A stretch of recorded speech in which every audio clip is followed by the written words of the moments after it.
Okay, today's topic is the turning effect of forces. So we covered circular motion the last class, and today we'll be talking about turning effect.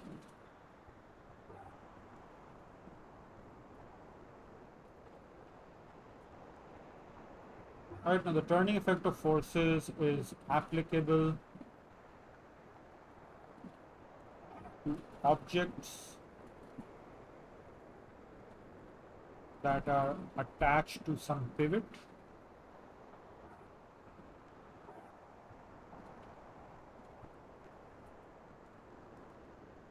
Right, a pivot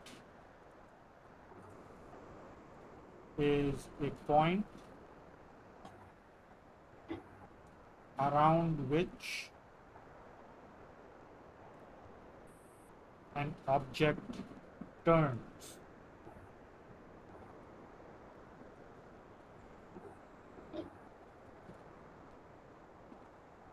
Right, so an example of that is a door or a seesaw. Alright, so having a very crude drawing over here, you've got a door, right? Not a very nice door, but still. And over here, right, you have this strip attached to the frame of the door, right, which has screws that hold the door in place. And so when you move the door, right, it can go in either direction, right? It can swing open or close, right, or swing in and out. You're obviously familiar with how a door works, right? Yeah, Right. So in this case, the hinges to which attach the door to the frame and thus the wall, right, are the pivot because the door is moving about the hinges. Now, what does the turning effect do? Well, obviously, when you apply a force, right, a force is a push or a pull.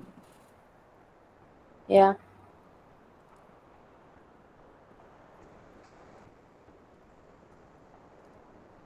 So when a force is applied to the door,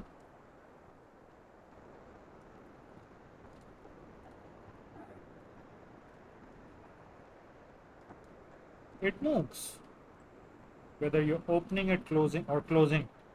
Now the question is, right, how effective or how much force will you need to actually move the door, right? And yeah, so, right, how much force do you need? And that is where the turning effect comes in. So, right, the concept is,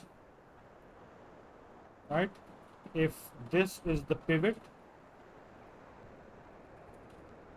I need to use straight lines.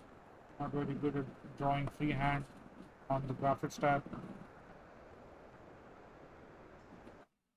right? And so, right, this is whatever object. Let's say this is the door, and you have, right, a total distance of, let's say, right, 3 meters. Now we're not going to say, oh, it's a 3 meter long door. That's a lot. This is just for the sake of explanation. Okay. yeah, The total distance, the total length of the door from the pivot to the edge is 3 meters. Right, and halfway, of course, is 1.5 meters. So how does turning effect of forces work? Right, the turning effect of force is called the moment of force. Okay, Isn't that the what you just said was pivot? Huh? Isn't that what you just said was pivot?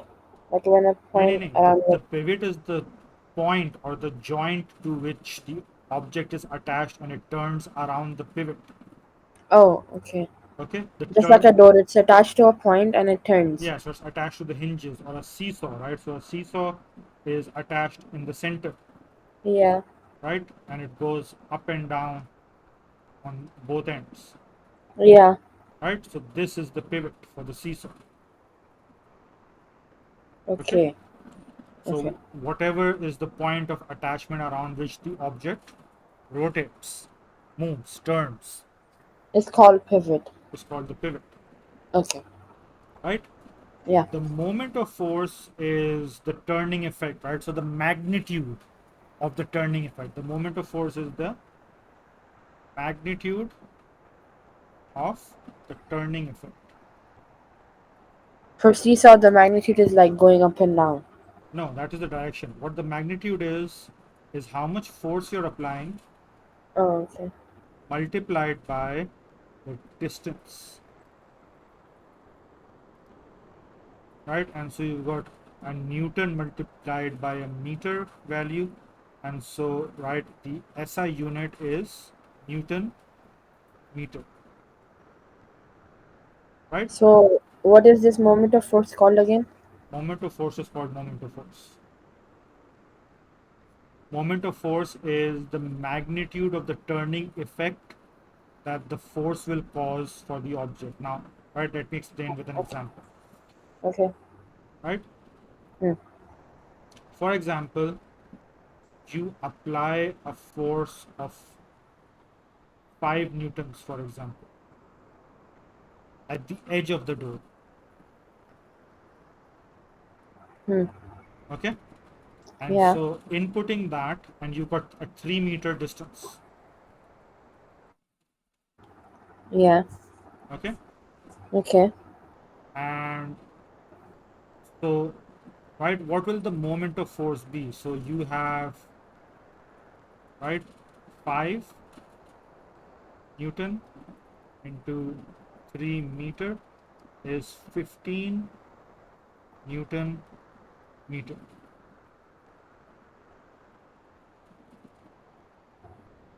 okay? Okay. Yeah. If you apply a 5 newton force over here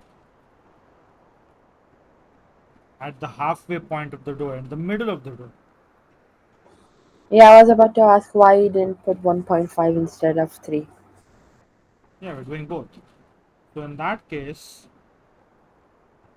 5 newton into 1.5 meter will give you 7.5 newton meter. Which value is greater? The first one. The first one. That means the same force applied, but at a greater distance from the pivot Yeah. will produce a greater turning effect, or the moment of force will be more when the distance from the pivot is greater. More. Yeah. Okay, Okay. simple concept, Yeah. right? So again, turning effect of forces is when a force is applied to an object that is attached to a pivot, it moves around the pivot, okay? Yeah. And the magnitude of how much turning effect it is producing, right? It, it depends on how much force is being applied and the distance from the pivot. Distance from the pivot. Pivot. Okay. Okay, so the formula for moment of force is force into distance from pivot.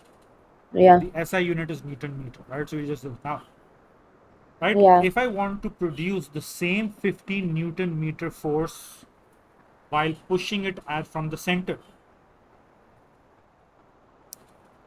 right? How much force will I need to apply at the center of the door to produce that much moment of force? 15. So, right, put in the blanks. We know what the moment of force is, right? You've got 15. Let me get rid of the toolbar. 15 Newton meter equals to F multiplied by 1.5. And so force equals to 15 divided by 1.5, right, which will give us how much? It will give us 10 if I'm not wrong. 10 newtons, right? So if I want to produce the same turning effect halfway across the door, I will actually have to provide double the force for the same, movement. So um, we'll put the force of 10 newtons on the halfway for the door. Yes, Okay. to produce a moment of force of 15 Newton meter. Okay. Okay. Now, what Yeah. does all of this tell us? All of this tells us, right, that, right, to move an object, uh, that is, right, in like, turn an object uh, on its pivot. Let me just change color.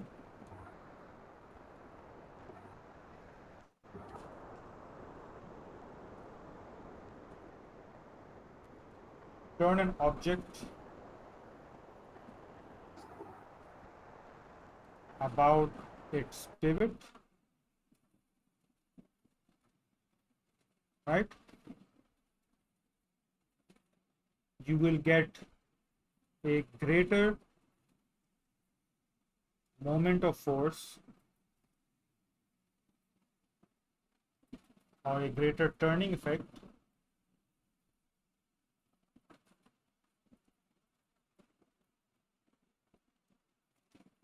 right, when the force is applied from a greater distance.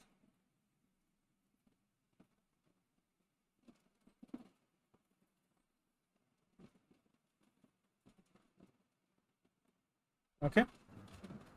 Okay.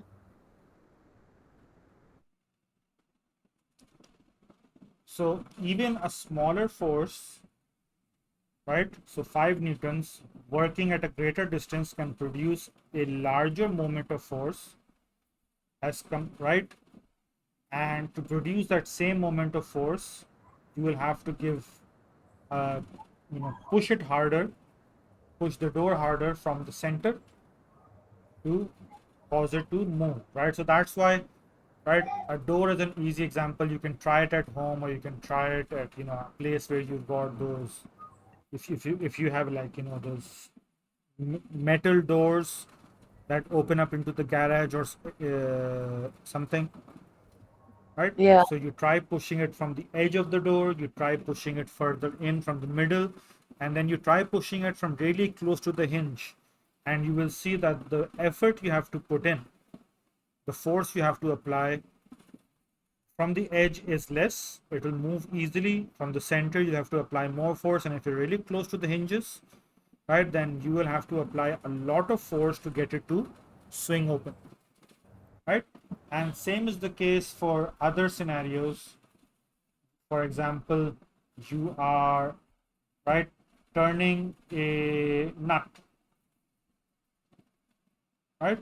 So you're tightening a nut with a wrench. Okay. Have you ever tried doing that? Well, not really. Not really, right? So if you've got a nut, I never got the chance to do so. right? Have you ever used a screwdriver? Oh, yeah. Same concept, Okay.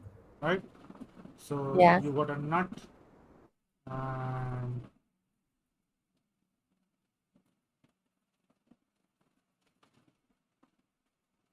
right, so not very good at this.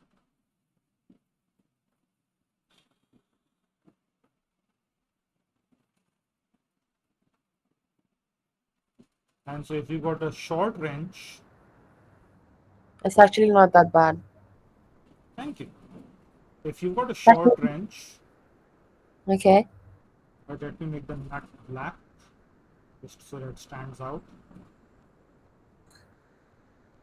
So if you got a short wrench, right, you will have to apply a short wrench, right, which means you'll need to apply more force to cause it to move, right? But if you've got a longer wrench,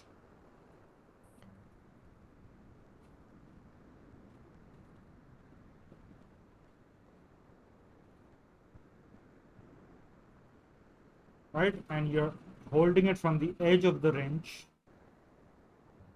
You'll need much more force. much less force.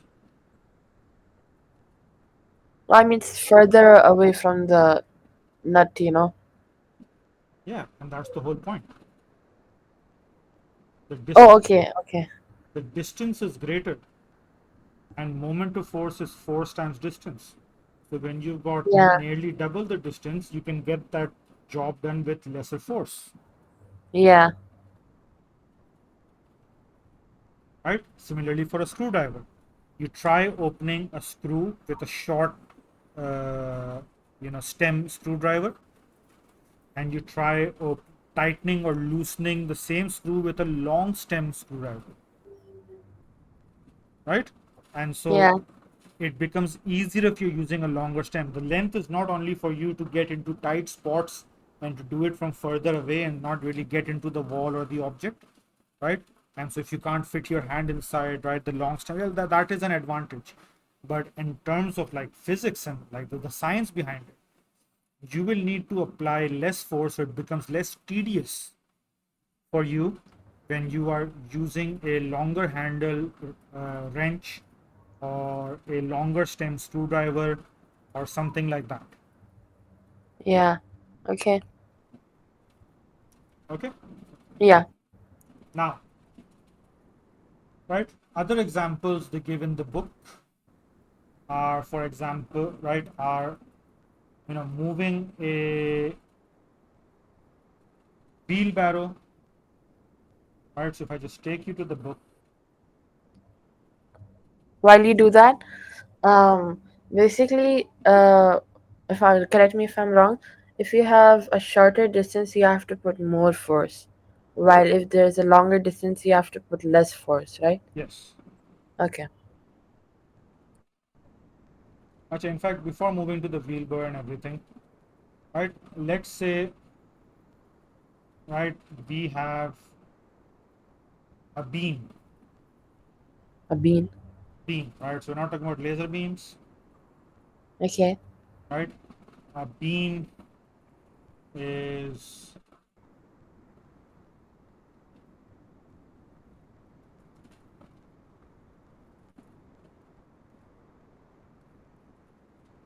right is a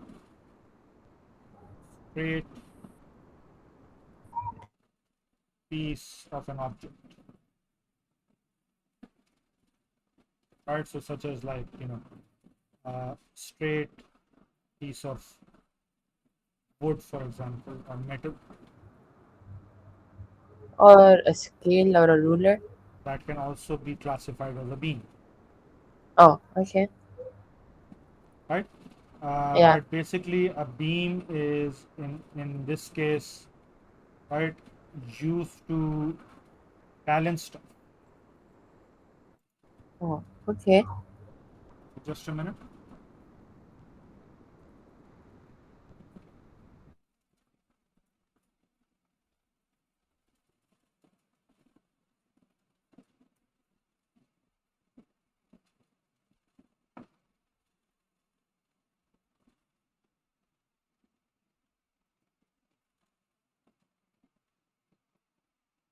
Sorry about that. Right, so we're talking about a balance beam. So it's a rod, right, or a straight piece of wood or metal, perhaps, right, and it is either held up from the bottom or suspended from the top, depending on how it's constructed. Okay, Okay. so this is to tell you that to highlight the turning effect of forces, and to also illustrate the fact that the beam sorry the pivot doesn't always have to be at the edge. So as I told you about the seesaw, the pivot can be at any point, right? In this case, for the seesaw, it is at the center, Yeah. right? So a beam, right, is being held up by a thread or a wire, right, from its center. And what you're doing is that you are placing different masses. You're hanging different masses. So that's M1 and that's M2, right? And so that is D1 and D2. Okay. Yeah. And so you measure the distance of the mass from, right, where you've hung the mass to the pivot, in this case, where from the point the beam is being held up.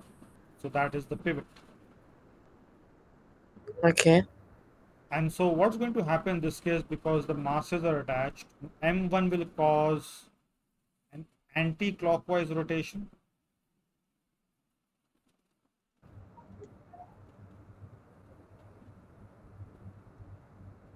Yeah. Yeah. And M2 will cause a clockwise rotation.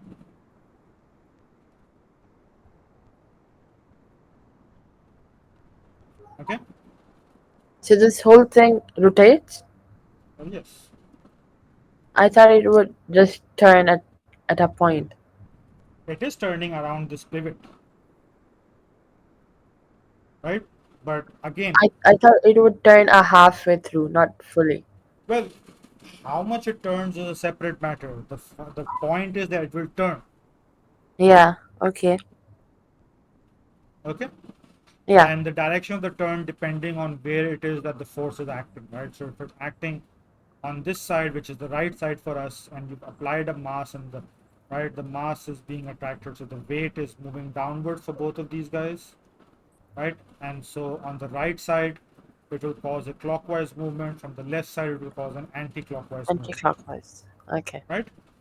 Yeah. Now we've seen, the door and the wrench and everything, and so we can simply do, well, right, we want the force, so we've got a mass, and so, right, the weight is m into g, right? So whatever it is, right, we'll get the newtons, the force, Okay. and we have the distance as well. Okay. Now Yeah. what we want to do is we want to balance it. that Okay. means that means right, the anti-clockwise, right, moment of force, so the turning effect should be equal to the clockwise moment of force.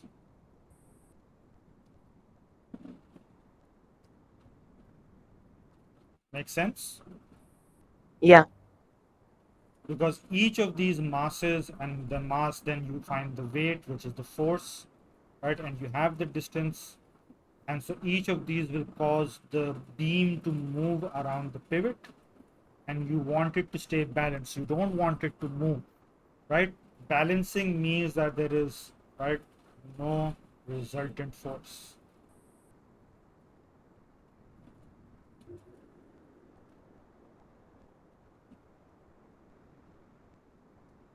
right? Yeah. So that's what you want. And so for that to happen, the moment of force on each end of the beam should be equal. Now, how is it going to be equal, right? Force Yeah. into D1 should be equal to force into D2. Yeah. Now the right, you can adjust the distance. What about the force? Right? So if both the masses are the same, right? Yeah. So if I just go to the next page, Distance, distance as in you're talking about how far or how closer it is to the pivot, right? yes, right? Okay. So if both the masses are the same, for example, they are 1 kilogram masses, right? Yeah. And so m1 equals to m2 equals to 1 kg, and so the weight is 10 newton, right, which is the force, Yeah. right? And so what you will need to do is you will need to place, right, both at equal distances from pivot for it to balance. Yeah. Make sense? Yeah. But what if they're not the same? For example, m1, right, is 1 kg and m2 is 2.5 kgs. That means the force is 10 newtons here and the force is 25 newtons over here. Then how will you balance it out? Remember, the moment of force is force times distance, right? And you want the F into D on both sides to be the same for it to be balanced, Yeah. right? Yeah. So, right, you've got 10 into D1 equals to 25 into D2. Now, both of these are known, so you can't really solve for it. But if you want it to be equal and it's multiplying, we Yeah. will understand that the distance from the pivot for the 10 Newton force needs to be greater than the distance from the pivot for the 25 Newton force. Right? So again, if I just draw that over here, right, So for distance ones, it should be uh, away from the pivot. it should be something Grid. like this,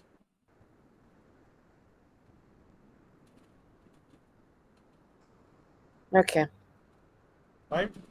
Because the Yeah. heavier the object, because you want to balance it out, Yeah. right? Yeah. The heavier the object and therefore the greater the force that is being applied, the closer it should be to the pivot, right? Yeah. And the lesser the force that is being applied, it should be further away from the pivot to have it balanced out, right? So let's do this. For example, you've got 10 newtons and it is uh, what do you call that, right? Four. 4 meters. Yeah. Okay, it is 4 meters. Right, so that gives you 40 newton meters. Or we can do five. To make it easier, Yeah. Let's do five. Sorry. that's fine. 50 newton meters. Yeah. Right, so Okay. then how close will it have to be to the pivot? So we do 25. So this is, right, the first one. The second one into D2. So how close it have to be equals to 50 newton meters. Right, and so D2 equals to 50 divided by 25, which gives you 2 meters. So this would be this distance, even though the drawing is like really, right? This is 5 meters and this is only 2 meters. And you can see it's not even half, it's less than half, Yeah. right? And so in Yeah. that case, the moment of force on both sides will be 50 Newton meters,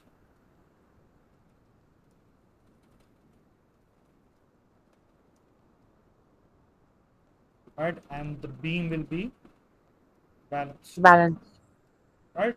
A practical application for this is the weighing balances that are used where you put the object on one side in a pan and then you put a known weight on the other side Yeah. to balance it out, Yeah. right? In that Yeah. case, you are not, right? So you've got these pans, again, not very good drawings, and they are attached to balance sort as the pivot. And so you put your fruits over here. So those are supposed to be bananas, right? And then you put your, weight over here. So that is, right, what we normally use is like, 0.5 kg. So the weight is, right, 5 newtons, right? In Yeah. terms of physics. Otherwise, generally it's like, oh, it's half a kg. Yeah. And so because the distance is the same in this case, right, d1 equals to d2 because the pans are equidistant from the pivot. Yeah. And so it's easier to balance. You need the same force on both sides to have it balance out. And when it becomes balanced, that means the force and thereby the weight of the objects in both the pans is the same. So you have a known weight on one side, and then you have an unknown weight, and so you find it out. Okay, the bananas are also half a kilo. Yeah. Another application is the seesaw. Oh, yay. Right, so you got a seesaw. Right, generally you've got the seat somewhere near the edge, right, and you've got a little boy and a big guy, right? So perhaps father and son or elder and younger brother. Right, now in this scenario, because they are both at the same distance, right, it would be unfair for the kid, right, because, right, F into D, and so the turning effect over here will be much greater than over here. And so this guy will always be close to the ground, and this, right, kid will always be up in the air, Yeah. right? Yeah. If you want to balance this out, what you would need to do is this guy, if the seat is adjustable, and even if it's not, right, you want the guy to be sitting somewhere closer to the pivot. And what that would help, right, is to balance and make the seesaw fair for the kid, just like we Okay. did with the balancing over here, the beam balance, Yeah. right? And Yeah. so if he moves closer, the turning effect will reduce for him, right? The anti-clockwise turning effect in this case, Yeah. and obviously the kid is in the same place, and so it will balance, and so they can play fairly. Yeah. Okay. Yeah. Further applications,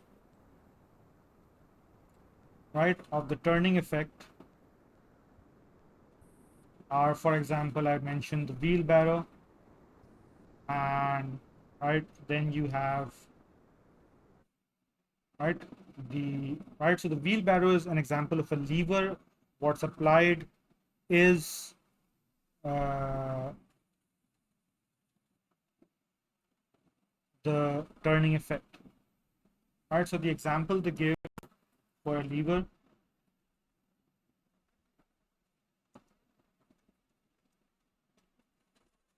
if you've ever seen,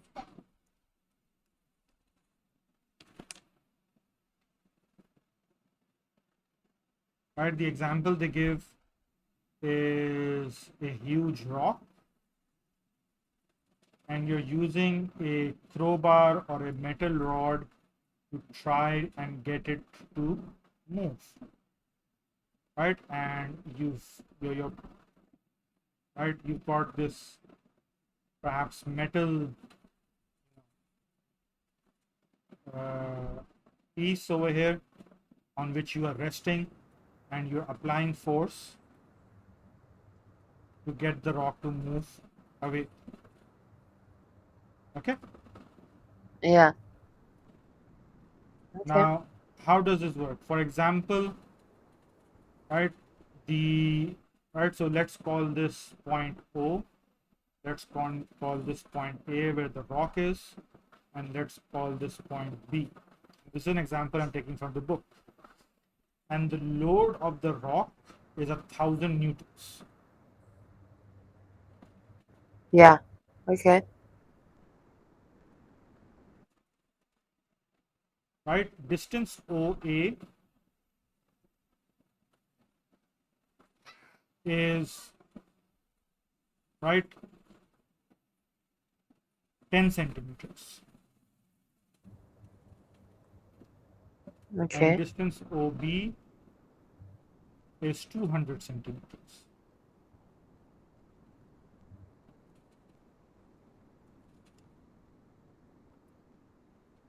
And so, right, how much force would you need to apply to get it to move? Right? So Yeah. let's do 1,000 newtons multiplied by 10 centimeter. Now, normally distance is taken in meters, but there's a reason why I'm not converting into meters right now. Right? And this is the effort you need to put in. Right? So F into 200 centimeter. And so you move them about. So F equals to 1,000 into 10 divided by 200. Right? So you got the zeros canceling out. That It becomes, will end up with 50. yeah, and so you can see so much less. You only need to apply 50 newtons for it to balance out. And so even if you're applying like 60 newtons or 55 newtons, right, you can get this guy to move. Yeah. Okay. Right? Basically, this means that the rock is like 100 kilograms, but it's 1,000 newtons. Right? Okay. Remember, W is equals to M into G. Right? We know what the weight is. It's 1,000 newtons. Right? M into 10, which is the acceleration due to gravity. Right? And so you just move that about, you divide that, and so 1,000 divided by 10 equals to the mass, which is 100 kilograms. Obviously, that wasn't asked for, but we can still figure it out. Okay. Right? So the point is that that's how much distance makes a difference. Okay. Yeah. You can see 1,000 newtons versus only 50. 50 newtons. That's like 1/20th of the Yeah. force required. And that brings us to the last concept that I will be covering for today, and that is the principle of moments. Well, I mean, we already covered the concept, Okay. right? Okay. In fact, right? Okay, so we've already covered the concept right now and earlier as well, right? With the seesaw example and Okay. the beam balance. Yeah. And so the principle of moments,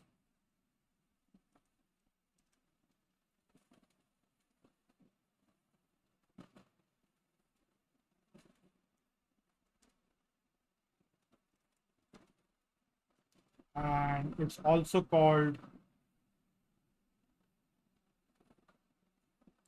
right, the law of moments, Okay.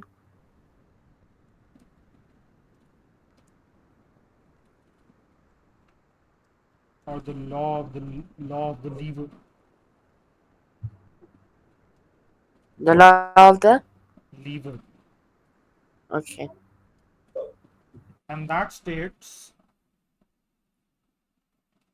that a body in equilibrium, right? So equilibrium basically means that it's balanced, right? Just like we did with the seesaw and the beam balance. Okay.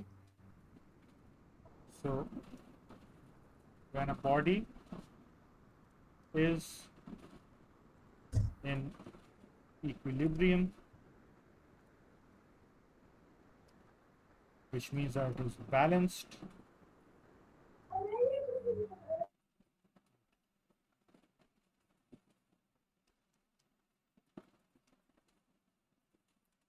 right? The sum of the clockwise moments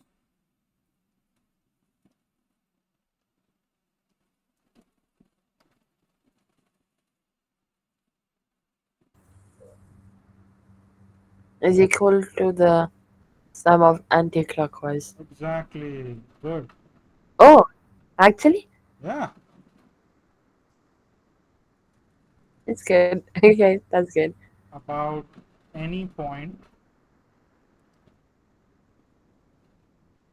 equals the sum of anti-clockwise moments about the same point.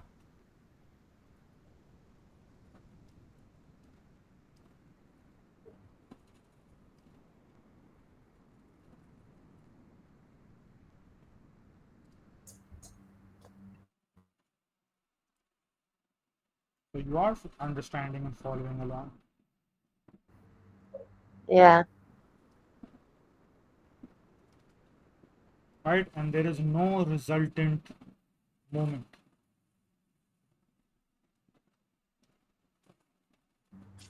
Okay. Yeah.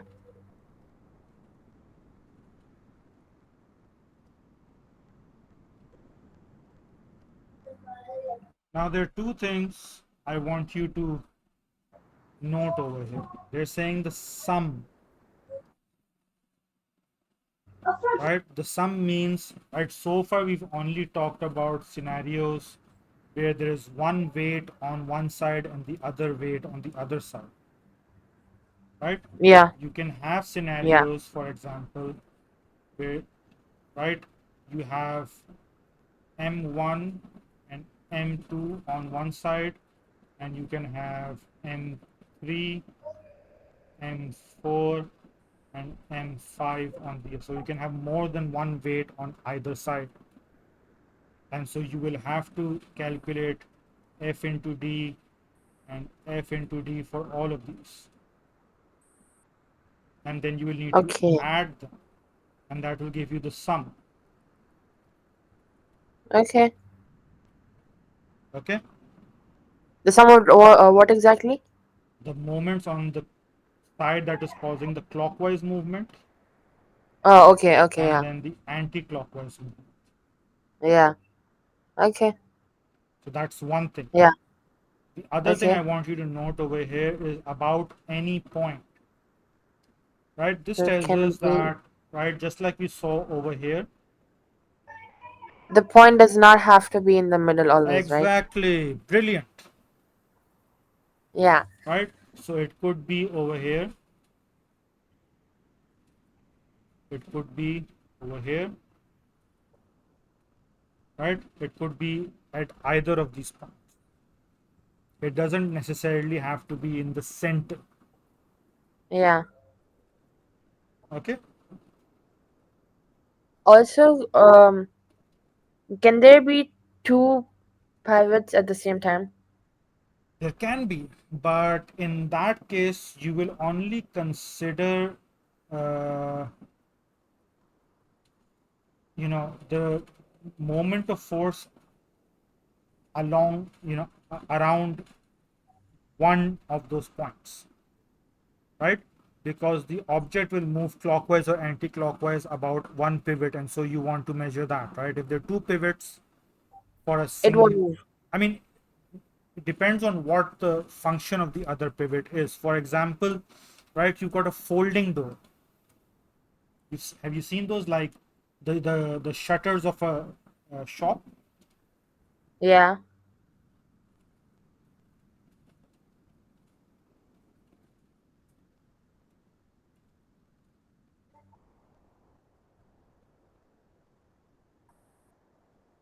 right? So, right, normally the shutters are the kind that roll up and they you have to pull them down to close. There are certain, right, sort of doors, sorry, shutters that have hinges in between as well. Have you seen those kinds?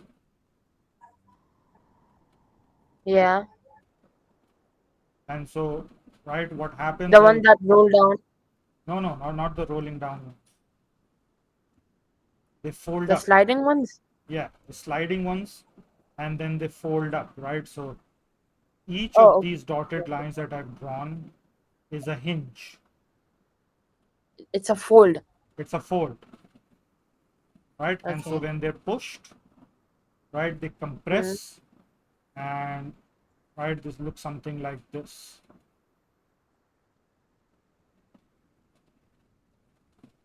yeah. Have you seen those?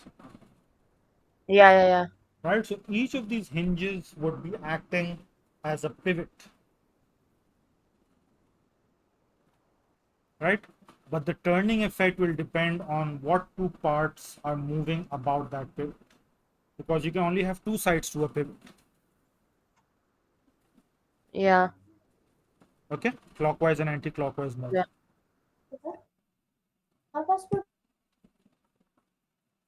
All right. Yes, sir. Okay,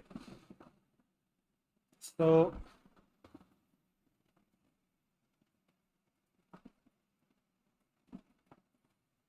all right, just a very short section left for this chapter, and after that we will move on to center of gravity. Okay.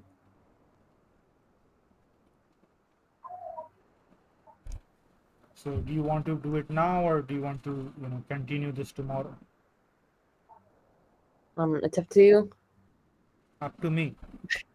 I mean, if you have any other class I now, don't have class, so I guess let's do it. we can do the small part now. Yeah, I mean, I'm going to start center of gravity today, right? Yeah. So, right, equilibrium, as you mentioned, is when there is no resultant force, Hmm. right? Okay. The book mentions conditions for equilibrium.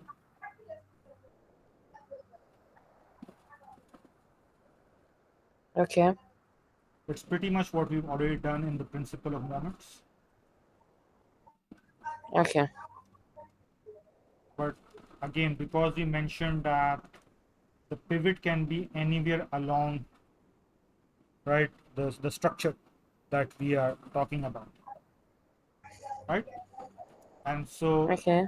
right, the first condition is that the sum of forces in one direction equals to the sum of forces in the opposite direction. So that's basically what we talked about in principle of moments, right? Sum of Yeah. forces in one direction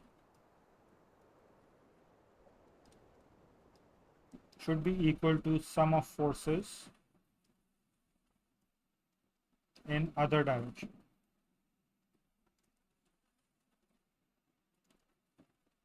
And the second condition for equilibrium is the law of moments should apply.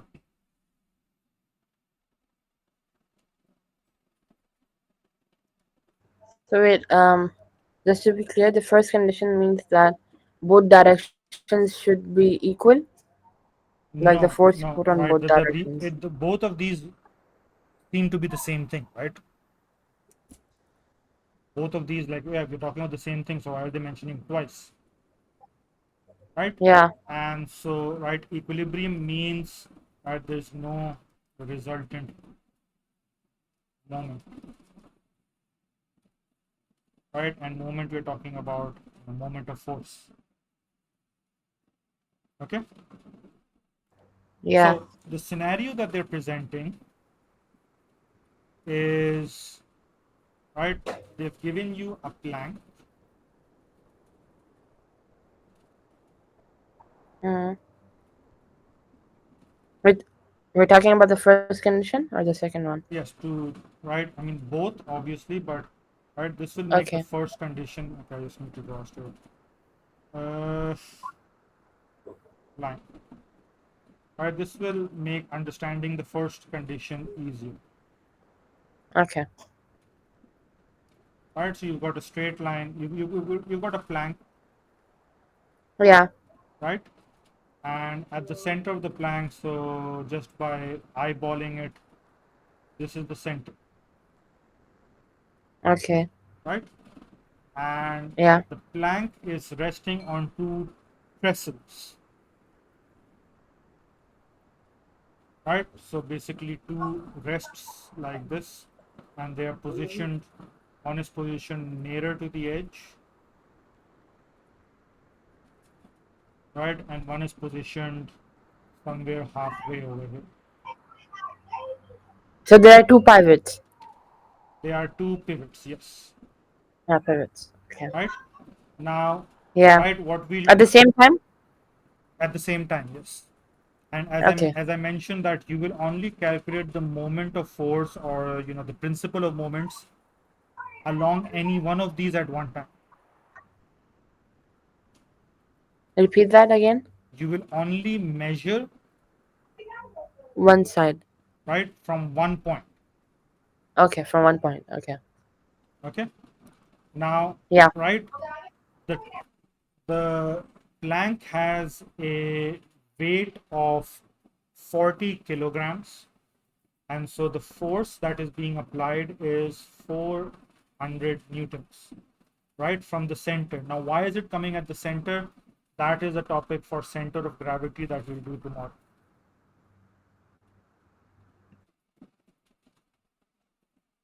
right? Okay. So that is something we'll do tomorrow. But for today, right, the entire weight of the plank is acting from the center. Okay. Okay. Now the weight is acting downwards, obviously, right? Yeah. Remember that we talked about that example of right, pairs of forces, Newton's third law. If I can just go back to it, right, circular motion, Newton's third law. Yeah, I think I clicked too much. And yeah, I clicked too much. Uh,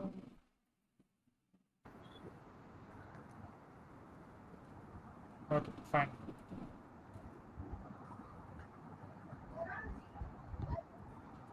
Okay, Newton's third law. So we talked about forces working in pairs, right? So if there's a force acting on the table, the book is applying its weight on the table, then the table is also pushing back, right? Yeah. And if there's no resultant force, that means that they're balancing out, equilibrium, right? Yeah. Yeah. And so exactly over here, you have this plank that is resting on these two trestles. It's applying a 400 Newton force, and it is completely balanced. It is resting on two of them, right? That means that the force being applied, the trestles are pushing back on the plank Yeah. according to Newton's third law. Third law. Now you can see all the physics that we've done so far is coming together, Yeah. right? Slowly but surely, Yeah. right? And so, Yeah. right, let's name this, and I'm following the textbook for this. So this is right. Also, in the center of gravity, we're gonna learn why the force is in the middle, right? It is in the middle for most regular objects. That is how it is, Okay. right? This is trestle A. This is trestle C. The force being applied by trestle A upwards, right, in the opposite direction of the weight of the plank is P, and by trestle C is Q, right? So Q is the force. Now, what are the distances that we have, right? So the distance between A and O, let's call this O. This point is O. So the distance between A and O is 3 meters, right? The distance between the edge and A is 1 meter. The distance between O and C is 2 meters. right? And the distance between C and the other edge is also 2 meters, right? And so Okay. P and Q, Yeah. right? So W is the weight, and P and Q are reaction forces. So again, Newton's third law. Hmm.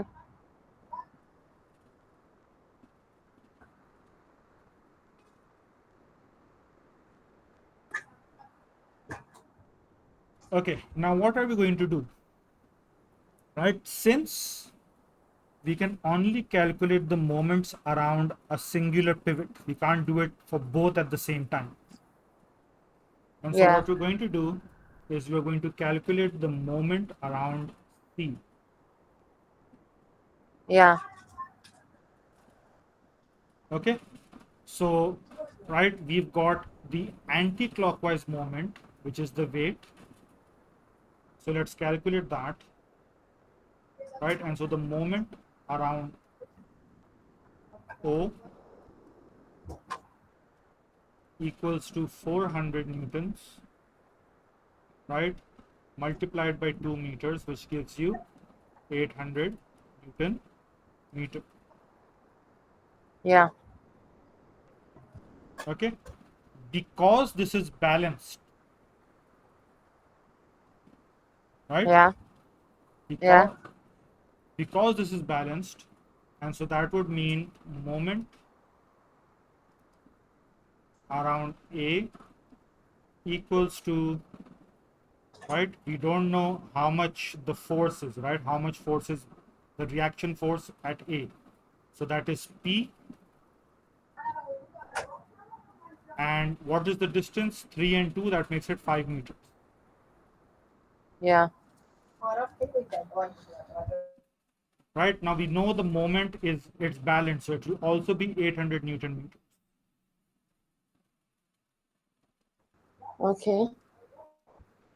Right, that means P equals to 800 divided by 5, which gives you how much? Give me a minute. That gives you 160. 160. Yeah. Right, so the upward thrust, the resultant force, For pivot A is 160. yes, right, so the downward force at W, and this makes sense, right? Why does it make sense? Because W is closer to the pivot, and so for it to be balanced, it has a greater force, but it's closer to the pivot, and so the moment of force, right? And so the farther away you are from the pivot, so A is, right, more than twice as far from the pivot, and so you will So need, it will have less thrust. no, what will have less thrust? The pivot A will have less thrust Not upwards thrust, don't use the word thrust. Okay, or it, force. yes, it will need less force to balance it out, to have the same moment of force, because the distance is greater. That is what we've been doing so far, right? So Yeah. the further away you are from the pivot, the less force you need, Yeah. right? Another Yeah. thing, right? Yeah, just to, right, because the we know that the forces, right? So you understand this? Yeah. Now we know that the forces are balanced out,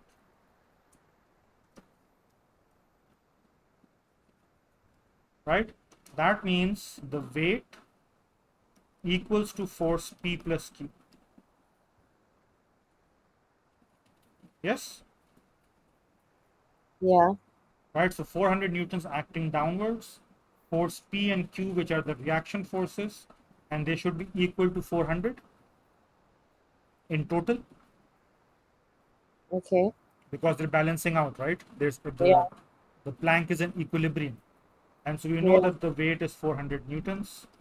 We now know that at point P, 160 newtons is being applied, and so we don't know Q.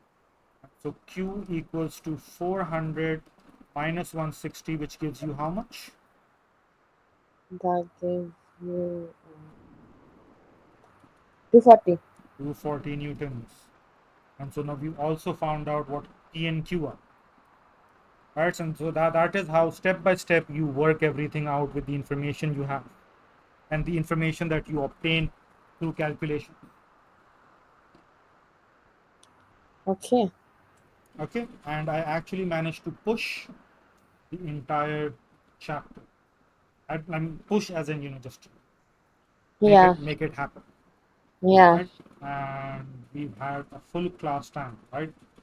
So hopefully everything's clear. Go through the book, right? You might find a thing or two that I haven't stated explicitly, but it's there.